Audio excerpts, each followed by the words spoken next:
All right, welcome back to Bit by Bit for another coffee break video. This week we're going to be addressing a topic that sort of started on Twitter, for any of you that might have seen it on there, and it's about save files in games. So to kick things off, Janet, I'm going to bring it back to that original tweet.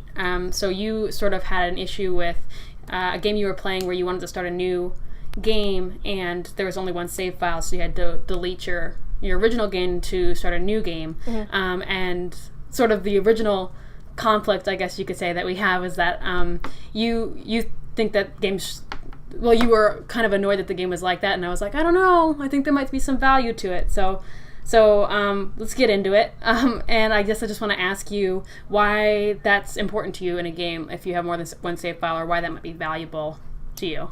Yeah, well, for me, it's like, and I think this goes back a lot to, I guess, the tradition in which I game in. Being a gamer from the late 90s, early 2000s, save files are kind of not only just a tradition, but also a practical thing, in my opinion. So, I remember back in the day, you'd share games, and I'd share games with my brother. So, he'd have Super Mario Sunshine in the GameCube, and I would, I'd be file B, and he'd be file B on my systems, and that's how it worked.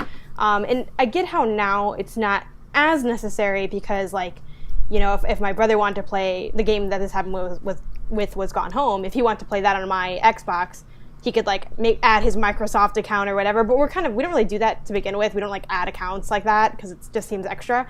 And then the other thing is if I want to, for me, the thing that bothered me with the save file thing is I bought this game, I downloaded this game, I played this game, I want to start a new game that doesn't overwrite this game. I want to keep this file intact. And I know that it really doesn't matter for Gone Home, but for me as a gamer, I feel like a lot of people in this era are kind of really obsessed with the achievement unlock thing, and that doesn't really matter to me as much at all. I never really paid attention to that. But for me, I like to be able to look at my games and have that original file of how long it took me to play the game, what that experience was like, what things I got from that particular playthrough, and then from there I can add other files of trying to do other things in the game. So in this case, I want to replay it with the commentary mode, and the only way to do that is to start a new game.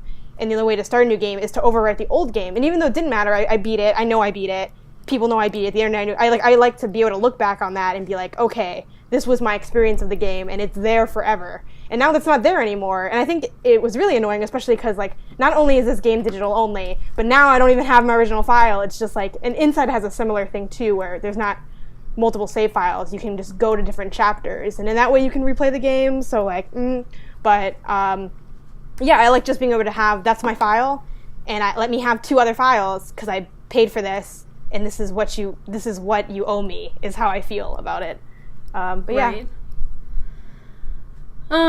Yeah, even just hearing you talk about this, I realize I have a lot of save file angst that is sort of getting drudged up, sort of blocked it out. And while I think that, I don't know, I'll come back to why I think that it can be valuable to have just one save file, but I'll start with my angst first because that's how I generally conduct myself.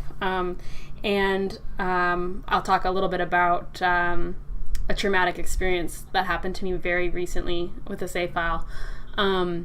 So I have Pokemon Alpha Sapphire, mm-hmm. and my brother has Pokemon Omega Ruby, and right now we're both playing through X and Y together, but he plays way faster than I do, so he's I get bored waiting for you to get to the level I need to fight you, so he was wondering if he could play my Alpha Sapphire version while he was waiting, because he'd already beat Omega Ruby and he wanted something a little different, because there's different Pokemon and some of them whatever, so I said, sure, yeah, no problem. And then the next day, my brother comes to pick me up for the jam, and I get in the car, and he's like, Jess, I did a bad thing. I have horrible news. And I was like, what? And he's like, well, I forgot, and you forgot, that when I overwrote your game to play Alpha Sapphire, I accidentally deleted your shiny Lotad. And I was so upset. And so, on one hand, that's a horrible thing that happened to me. My shiny Lotad doesn't exist anymore. And my brother was like, I'll get you another one. I'll find one and trade. And I'm like, it's not the same. It's not my Lotad, I caught that thing randomly. I was just walking around and there it was, this magical, adorable little thing that's not the correct color for what it's supposed to be, and it's just beautiful, and I want it back. And so that for me is horrible. I had a lot of experiences like that growing up. I played Harvest Moon a lot, and the biggest bane of being an older sister is that your little siblings kind of ruin everything for you, even though you love them. And so they'd go to play Harvest Moon, and they'd accidentally overwrite, because, it asks you to select your save file every time you save, and they'd click on my save file instead and overwrite my entire game that I'd, like, been playing forever, so like hours, hundreds of hours lost. And I'm not going to lie, I'm still not really over it, and it might be affecting our relationship, mine and my siblings. But that's something that happened because there were multiple save files. So I think even though I have, horrible stories of, well, there's only one save file, so you lose all your progress, I also have horrible stories of, like, if there was one save file, this never would have happened to me, this horrible thing. You can tell I've lived a pretty charmed life, that these are, like, the hardest things that have happened in my life. So as far as that goes, I think it's going to happen no matter what. You're always going to have heartbreak with save files, because you're sort of putting all of your hope into this digital thing that's kind of unreliable. See, but now it sounds like you have, like, sworn off save file, like, from your own, you've had bad save file relationships, so now you're like, I'm done with the save file. Because at least with the save file, there's a chance of you having, like, a relationship with this game that is there. And, like, I don't know, it's weird that you've had that happen a lot, because I figured since your family's so game oriented that they, you got to be careful. You always got to be like, it's so precise, like I think about the on the Game Boy they had for Super Mario Land 2, which is one of my favorite games. They have, like, the little thing to delete it to, and, like, your little bomb, and you walk through, and then you got to be so careful to make sure you clear the right files. And, like, C was always the rando, like, file that no one used anyway, but yeah, because now there's not, I feel like now there's not an opportunity, though, to have, I guess, that history stored in some games. And I don't really particularly like that a whole lot.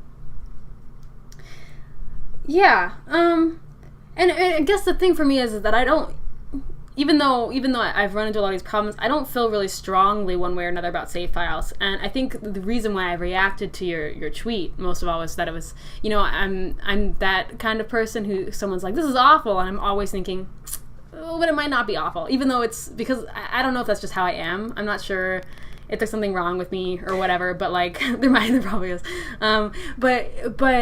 I think there's a lot to be said for things that sort of annoy, or things that sort of seem like a really negative thing at first, to sort of think about, like, why it is like that, I guess. So I wonder if there's not something about,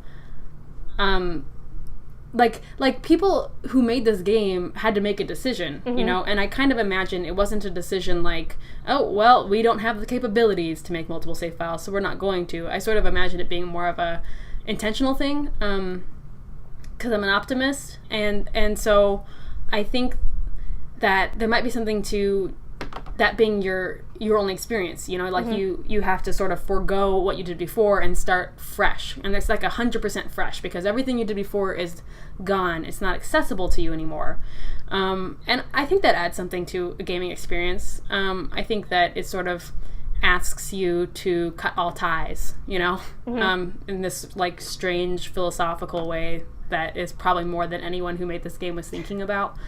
But I just think that there's room for it, but I also understand the annoyance. As someone who's one of 6 kids, if the game didn't have multiple save files, especially back in the day, you couldn't switch profiles, You have to have multiple save files, or else only one of you can play, and your mom's not going to buy all 6 of you the same game, So I can understand the frustration for sure. Yeah, and I think your mention of, like, the possibility of it being kind of intentional, I think that might be maybe a hallmark of, not a hallmark of the genre, but might be because of the genre. So Gone Home is a simulator game. So I guess it's kind of weird to, like, have a save, like, you don't really need a save file for it, but I just want it there as, like, just to know that this experience happened, and that it happened at this particular time, in this particular way, and it was missing these particular things. So yeah, I guess it's just the game historian in myself, and I talk about that a lot on social media and when I write for Bit Cultures and things like that. Yeah, but I don't know. But that's just my kind of take on it.